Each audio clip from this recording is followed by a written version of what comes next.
And hello guys, and welcome back to my YouTube channel mga kapatid. Welcome back sa One Talk PH. At ito na nga po ang pinaka-latest na balita nating nasagap ngayong araw mga kababayan. LGU executive nakasabwat sa di umano'y operasyon ng Pogo sa Bamban, Tarlac, ipinapasuspindi na po mga kapatid. At ito pa mga kababayan, mga puganting Chinese nagbubuhay mayaman dyan sa bayan ng Bamban, Tarlac mga kapatid. Naku po, ano bang ginagawa ni Mayor dyan? Bakit hinayaan niyang lumaki, no? Yung mga kayamanan ng mga puganting Chinese na yan dyan sa kanyang bakuran. At yan po ang ating pag-uusapan ngayon mga kapatid. Pero bago ang lahat, huwag kalimutang mag-subscribe at pakilike ang ating video para i-share pa ni YouTube sa iba pang hindi pa nakakapanood. Ito, panoorin muna natin to mga kapatid. It just drives home the point again and again. Dapat talagang i-ban ang Pogo.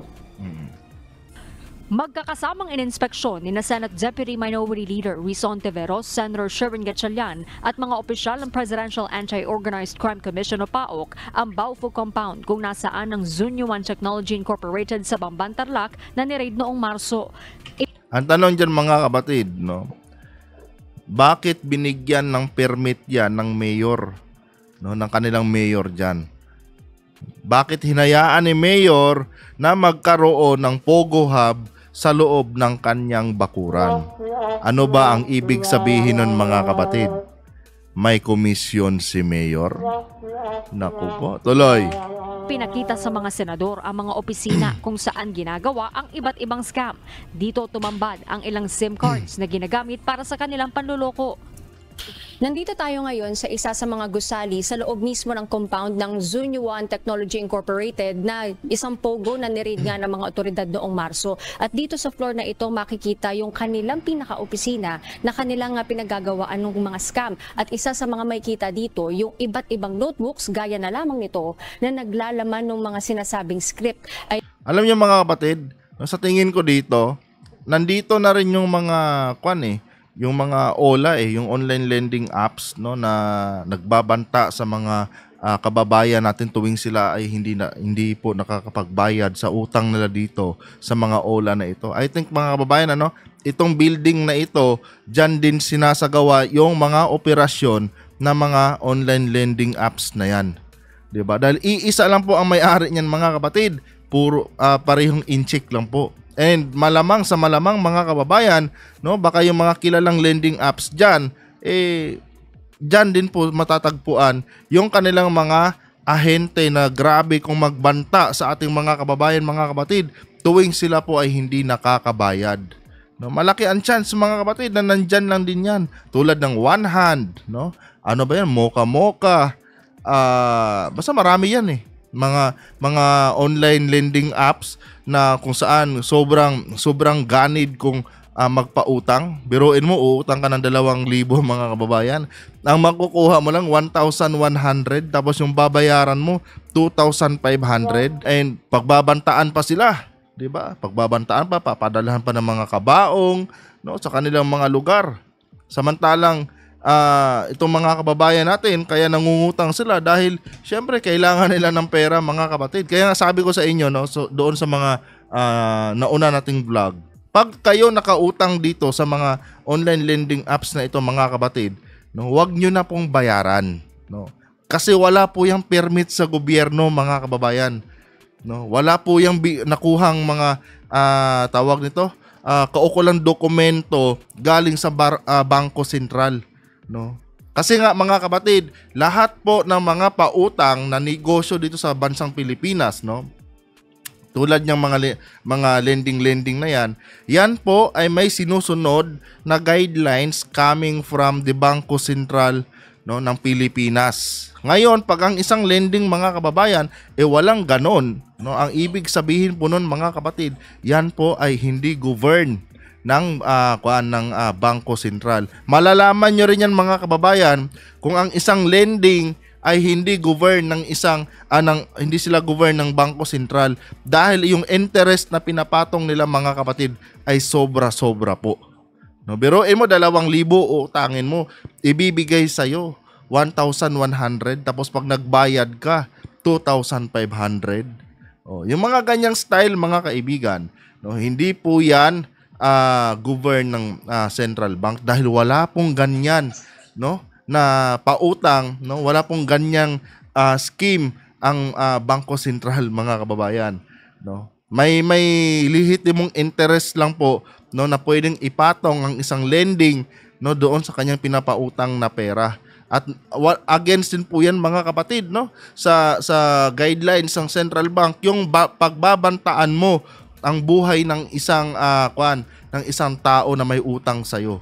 No, kaya pag kayo mga kababayan nakautang diyan sa mga online lending apps na yan, no, na pagmamay-ari ng mga Chinese na yan, I tell you mga kapatid, huwag nyo na pong bayaran. No, yun po ang sigurado diyan at hindi po kayo makukulong mga kababayan, hindi po totoo 'yan, no, na ipapakulong kayo. Huwag niyo na pong bayaran.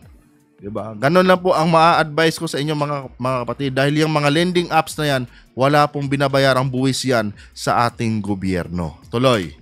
Ayan yung mga kanilang sinasabi sa kanilang paggagawa ng mga illicit activities, kabilang na dyan ang love scam at task scam. Malamansyon naman ang mga villa kung saan naninirahan ang mga puganteng nagtatrabaho sa Pogo. Grabe. Kumpleto sa muebles ang mga ito, fully air-conditioned at mayroon pang Olympic-size na swimming pool. 'Di ba? Sarap ng buhay nila mga kababayan, ano? Pero yung mga incheck na 'yan, no? 100% sure ako diyan mga kababayan, no? Mga illegal 'yan na pumasok dito sa ating bansa. Yan na yung sinasabi ni Representative Ace Barbers, no, na nagpapagawa ng kanilang mga peking dokumento dito sa mga Chinese mafia na nandito sa loob ng ating bansa para sila ay magkaroon ng mga government IDs, no, mga dokumento na pwede nilang gamitin dito sa pagpundar ng mga ari-arian. 'Di ba? Mga puganting Chinese lang 'yan, mga kababayan. No, yung mga Chinese na 'yan. Akala mo kung sino kung magmamay-ari dito ng mga lupain eh. Tulad niyan, no, 'di ba? Ang gaganda ng lifestyle dito sa loob ng ating bansa, pero yan, mga illegal yan mga kapatid. No? Ang tanong kasi dito, paanong nagkaroon ng ganyang mga ari-arian itong mga incheck na ito dyan sa bayan ng Bambang?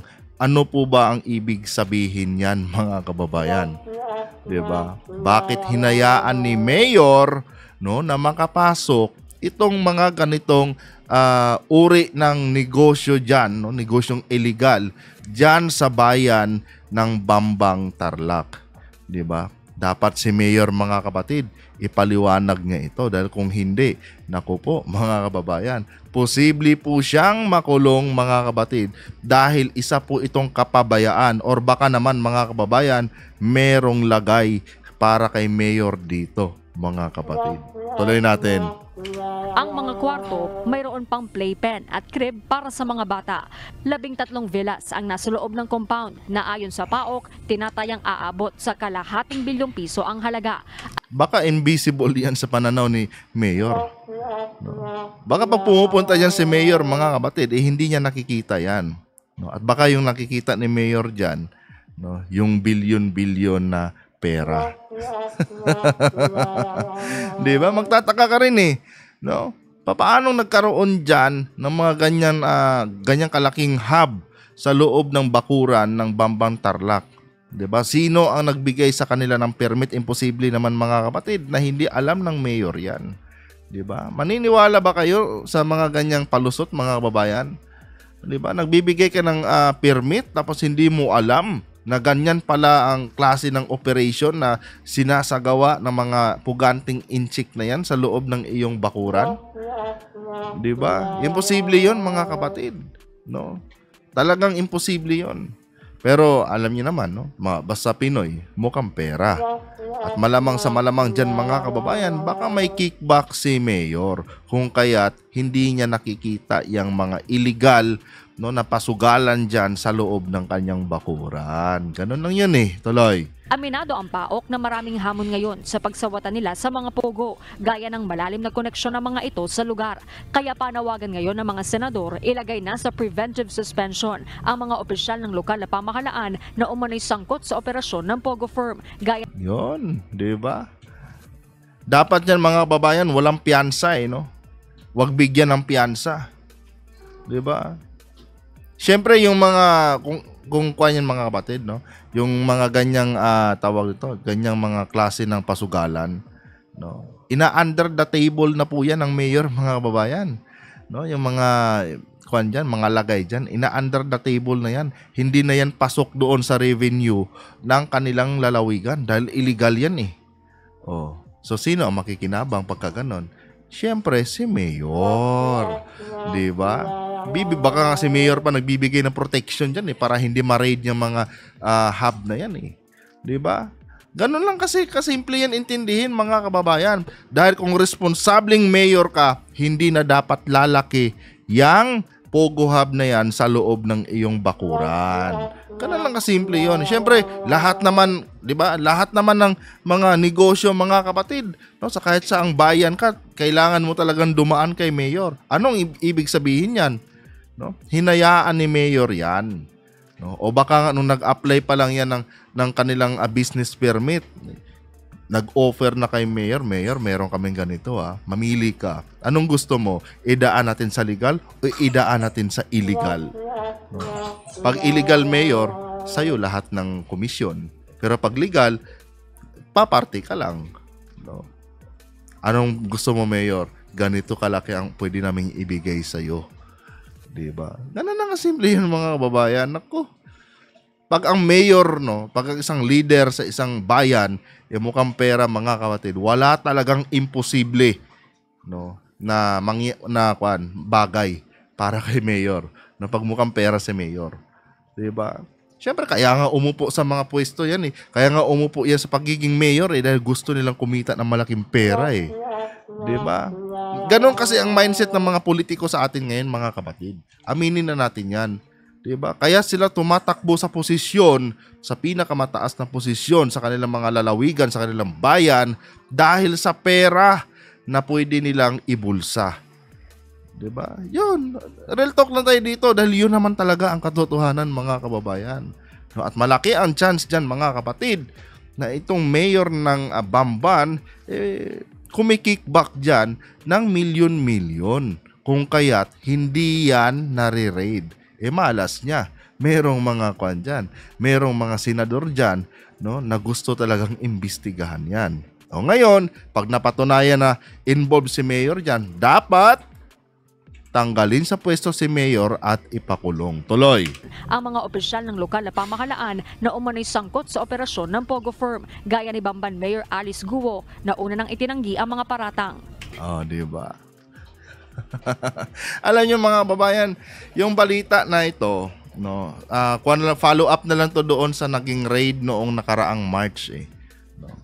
Minsan nang nagpaliwanag yung mayor nito mga kapatid na di umano, no, hindi daw niya alam na may ganyan dyan sa nasabing hub na yan, nasabing mga gusali na yan. Na kung saan parang likod lang yata yan mga kapatid ng kanilang City Hall. Diba? At napag-alaman din doon mga kababayan na dati pala yatang pagmamay-ari ni mayor, hindi ko lang alam kung yung lupa or yung building, no? Dating pagmamay-ari ni mayor yan. No? At siya pa mismo di umano ang nag-invite ng mga Chinese dati para magnegosyo dyan sa kanilang bayan. Diba? Ngayon, si mayor itinanggi. No? Noong pinaratangan siya na involved siya dyan, itinanggi niya. Meron bang magnanakaw na umaamin mga kapatid? Diba? Ilang mga politiko na ba ang nasangkot sa anomalya mga kababayan na umamin? Diba? Wala. Bago pa ba? Bago lang ba sa pandinig natin yung ganong mga kwan? Siyempre hindi na. Marami na kasi tayong nasaksihan ng mga ganyang estilo ng mga politiko.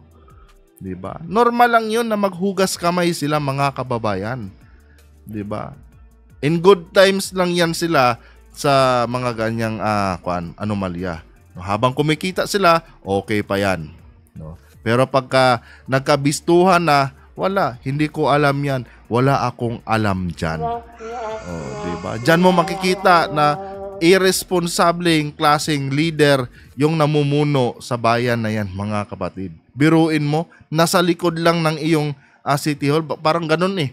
No, yung narinig ko dun sa balita. Hindi, ito mga kapatid, hindi lang ako sure, pero parang ganun yung narinig ko nung nakaraan mga kababayan, na itong Pogo Hub na ito ay nasa likod lang po ng City Hall ni Mayor. Correct me if I'm wrong mga kapatid. No, pero parang ganun yung narinig ko. Kung magkaganon man mga kababayan, imposible po na hindi alam ni Mayor yan. No. At isa pa, no, yung balita nga na si Mayor daw dating nagmamay-ari ng lupa ba o building. Basta di lang ako sure doon saan dyan ang pinagmamay-ari ni Mayor, yung building or yung lupa. No. Ito yung nagbibigay ngayon, no, ng tawag nito, nagbibigay dito sa kanila Senator Risa Hontiveros ng dahilan, no, para isuspindi itong mayor na ito dahil napag-alaman nga nila mga kapatid, no, na itong si Mayor sangkot pala dyan dati mga kababayan, no, may participation pala si Mayor dyan, kaya malakas ang loob nila Senator Risa Hontiveros na imbestigahan yan. At alam niyo naman mga kababayan na itong mga pogo na ito, no, nakapasok lang ito sa loob ng bansa natin dahil hinayaan po ito ni former President Duterte. 'Di ba? Noong kapanahunan kasi ni Digong mga kapatid, hindi na natin alam kung sino-sino ba yung mga Chinese na pumapasok dito. 'Di ba? Kasi nga nung kapanahunan ni former President Duterte, ang dami pong mga illegal na Chinese na nagsipasukan dito sa ating bansa dahil China is a friend. Kaya itong si Hontiveros mga kababayan, gusto niyang imbestigahan ito dahil gustong tumbukin, no, ni Senator Risa Hontiveros kanino ba ito nag-ugat. Kaya ganyan si Senator Risa ngayon mga kababayan. Dahil alam na rin ni Senator Risa, no, kung bakit dumami ang ganitong mga illegal, no, na pasugalan dito sa loob ng ating bansa. Biruin yung mga kapatid, itong pogo na ito, tinanggihan na po ito sa iba't ibang bansa, no, dahil ayaw ng mga leader nila na tanggapin ito dahil alam nilang ito ay nakakasama, no, sa sangkatauhan. Dahil ito ngay sugal mga kababayan. Pero ang Pilipinas tinanggap ang pogo. 'Di ba? Tinanggap ang pogo mga kapatid. Tayo lang yung pinaka-estupidong bansa na tumanggap sa pogo na yan. Dahil China is a friend. Ganon yun mga kababayan. Tuloy! Mga seryoso at mabibigat na tanong na kailangan talagang sagutin ni na Mayor, no? Bilang local chief executive dito sa Bamban. Pero bakit ganitong klaseng mga pangyayari ang naganap? Laban dun sa mga biktima, survivors o empleyado dito. At syempre may epekto kahit papano sa kabuang populasyon. Ito mga babae, itong Pogo Hub na ito, ang dami nilang mga natulungan na rescue dyan ng mga kinidnap nitong mga inchik na ito na galing pa sa Malaysia, Thailand, meron pa yata Indonesia dyan no, mga kinidnap lang nila. Kumbaga, naging no, naging pugad diyan ng mga kidnappers yang Pogo Hub na yan diyan sa may Bamban. 'Di ba? Kaya ako naniniwala ako, no, na dapat talagang sagutin ni Mayor yan dahil nasa loob po yan ng kanyang jurisdiction. At bakit hinayaan ni Mayor yung ganyang klase ng kalakaran diyan, no, sa loob ng kanyang bakuran? Ibig sabihin, hindi ganun ka-responsible itong kanilang mayor mga kababayan. At may napapabalita pa na itong si Mayor, isang inchik din daw yata mga kapatid. No, kung kaya't itong mga puganting inchik na ito ay nagkakaroon dyan ng napaka open na access dyan sa bayan ng Bamban, Tarlac. Yun po, totoo dyan mga kababayan. Tuloy! Ang Bamban, mga constituents nila. Ang mayor, napakalaki ang influence niya sa isang lugar. Naging mayor ako. Yung preventive suspension ang pinakamainam para hindi ma-influensyahan. Maganda rin yan para sa kanya dahil hindi siya ma-accuse of influencing. Alam niyo mga kapatid, yung preventive suspension na yan, hindi yan effective eh. Di ba? Dapat yan, ikulong si Mayor, kung mapatunayan, ikulong si Mayor ng lifetime. 'Di ba? Kulang pa yan doon sa mga buhay ng mga kababayan natin, no, na nasira dahil dyan sa online pasugalan ng mga puganting inchik na yan. 'Di ba? Kulang pa yung pagkakulong ni Mayor, yung pagkasuspindi ni Mayor. Kahit ka siguro Silya Electrica yan si Mayor, kulang pa eh. No, kung sakali mapatunayan eh. Kulang pa yan mga kababayan. No? Kulang pa yan doon sa mga kababayan nating naabuso nitong mga online lending apps ng mga na ito, ng mga puganting Chinese na ito. 'Di ba? Kaya yung preventive suspension na yan mga kababayan, hindi yan sapat, no? Dapat lifetime na pagkakulong. Yan lang po, no? Kahit dyan man lang magdusa itong mga executive leader dyan, local executive leader dyan sa mga bayan na yan, no? Dapat ipakulong yan mga kapatid. Sa bilibid, no? Walang special treatment, 'di ba? Ganon dapat. Yung mga preventive suspension na yan, mga kababayan, lumang tugtugin na yan. Etong si Gatchalian, mga kapatid, wala din naman akong tiwala dyan eh. Di ba? Hindi nga niya nasita yung mga kolorom na mga negosyanteng inchik dyan sa may sa may Karuhatan sa may Valenzuela. Oh, ang dami dyan mga kababayan, mga kwan dyan, yung sinasabi ko sa inyo dyan sa may Karuhatan, ang daming mga kolorom na mga inchik dyan na nagninegosyo. Diba? Pero 400 isang araw. Oh, 400 per day ha. 12 oras yun mga kababayan. Wala kang SSS, wala kang PhilHealth, wala lahat. No? Ang dami dyan. Nag-aantay nga lang ako ng mga may magreklamo niyan sa sa labor Pero ewan ko ba ba't walang nagrereklamo? Kasi nga yung mga kinukuha lang din nila sa kanilang negosyo mga kapatid, yung mga galing probinsya lang din na walang kakayanan, no, kumuha ng mga requirements. No, yun lang din po. Tumira ako diyan dati mga kapatid sa Karuhatan, tumira ako diyan. No? Nasubukan kong tumira sa lugar na yan. At ang dami po talagang mga factory ng mga inchik na kung saan puro illegal, no, yung kanilang ginagawa. Diba? Biruin mo, mag-hire ka ng mga tao, 12 oras mong ikukulong doon sa iyong factory, bawal lumabas, makakalabas ka lang pagka uwian na. Walang overtime, walang holiday. Ganon, no? Madami dyan sa may Valenzuela mga kababayan, especially dyan sa Karuhatan, no? Yung ibang mga Pinoy kasi hindi na nagrereklamo. Siyempre pag ikaw galing probinsya, magkano lang ba rate ng probinsya? Lalo na pag sa mga remote areas ka galing, no, na kung saan nag-aarawan ka lang ng 150 doon or 3,000 isang buwan sa mga pinapasukan mong trabaho doon. Siyempre pag dyan napunta ka dyan, malaki na yun, 400 pesos per day, di ba? Pero, against yun sa batas natin mga kapatid. Kaya ito si Gatchalian, di ako believe dyan no? Preventive suspension. Ano ba yan? Ang daming nasirang mga kababayan natin dahil sa negosyo ng mga lintik ng mga inchik na yan. Tapos preventive suspension lang yung ibibigay nyo. Nako, wala yan. Malabo yan mga kababayan. Tuloy. We're still checking on that. Actually, katulong na namin dito yung DILG. Nag-create na ng isang task force to look into the participation o yung connivance, kung meron man, ng LGU and yung sindikato ng POGONET. Sa 4 na Pogo hubs na ginalugan at tinulungang i-raid ng PAOK sa iba't ibang bahagi ng bansa, karamihan sa kanila, mas marami ang mga dayuhan kaysa Pilipinong nagtatrabaho, may mga pugante at talamak ang krimen gaya ng human trafficking at pang-aabuso. Di ba? Di ba? Ganon, mga kapatid. Ganon ang nangyayari dyan sa hub na yan. Sa tingin nyo, sapat ang preventive suspension dyan sa mga leader na namumuno dyan? Ilan na kayang buhay ang nasawi dyan dahil sa kagagawa ng mga inchik na yan?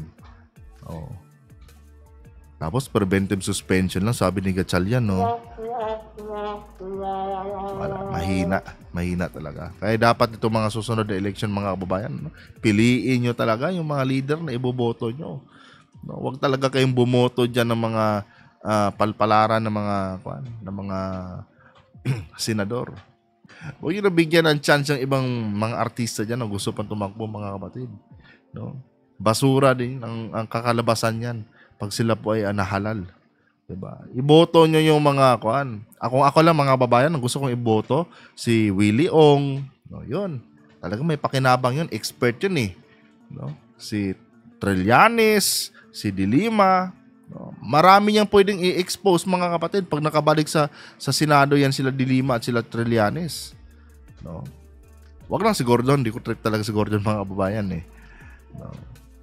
Ang isa talaga nasa line up ko ngayon si Willie Ong, si Trillanes at si Dilima, mga kababayan. Sila po talaga ang nakikita kong dapat makabalik sa pwesto. Well, kayo choice niyo na rin naman yan eh kung sino iboboto nyo eh. Basta wag yun lang talagang iboto yung mga artista na gustong pumasok sa politika. 'Di ba? Willie Rebillame, Philip Salvador, Diyos ko, ano bang alam ng mga yan? Di ba? Ano bang maaambag yan? No? Dapat matuto na tayo doon, no, sa pagkapanalo ni Padilla, mga babayan. Di ba? Wala akong nakikitang, ito honest opinion ko lang naman to, mga kapatid, pero para sa akin, wala akong nakikitang silbi, no? Sa pagiging senador ni Senator Robin. No? Sa pagka-artista pa siguro, bibilib ako sa kanya, pero sa kanyang performance bilang politiko, wala eh. Sabaw, mga kababayan. Tuloy. Ang ilang Pilipinong na-rescue, palipat-lipat lamang din umano ng pinapasukang pogo. Yung iba na pupunta sa mga online lending applications, napapansin din natin na may mga tendency din to do scam. So, yun nga pong kinakatakot. Biruin mo yung mga naniningal sa online lending apps ng mga Chinese na to, mga kapatid. Mga Pinoy lang din, grabe kung magmura eh. 'Di ba? Grabe sila kung manakot eh. Oh. Mga Pinoy lang din. Oh. Kasi nga, siguro maganda offer ng banker nila diyan. 'Di ba? Kaya ganun. Oh. Ngayon, i-rescue nila, later on babalik pa rin. No? May magandang komisyon eh, may magandang kitaan eh. Oh. Siyempre, alam naman natin kung paano mag-isip ang mga Pinoy. Kung ako lang, hindi na ako nagtataka kung bakit ganun. No? Itong mga ibang nating kababayan. 'Di ba? At maraming taksil sa bayan, mga kababayan. Kaya normal lang na may mababalitaan ting mga ganyang klase ng mga kababayan natin. Tuloy. Takot din po ng PAOK na baka dumating ang panahon na yung mga scammers po homegrown na. Kasi nagkaroon ng technology transfer ng scamming, yung Pilipino na yung mamuhunan, sila na rin ang mga bosses. Exactly, mga kapatid. No? Impluwensya yan eh. 'Di ba? Habang nagtatrabaho sila diyan, mga kababayan, natututo sila, pwede pala yung ganitong estilo, pwede pala yung ganitong style para mas mabilis kumita ng pera. Tapos later on yan, mas i-develop pa nila yung strategy nan. Paano kayong ganito na lang gawin natin? Kasi nga, mga kapatid, nakita na nila kung paano ang galawan dyan eh. Kaya matitempt sila ngayon. May sapat naman na tayong pondo. Or di kaya, pag may kakilala kang malaking negosyante, pwede mong lapitan. Ano sir, ano boss, gusto mo magnegosyo tayong ganito? Alam kong i-manage yung yung system niyan. Alam ko kung paano patakbuhin yung ganitong negosyo.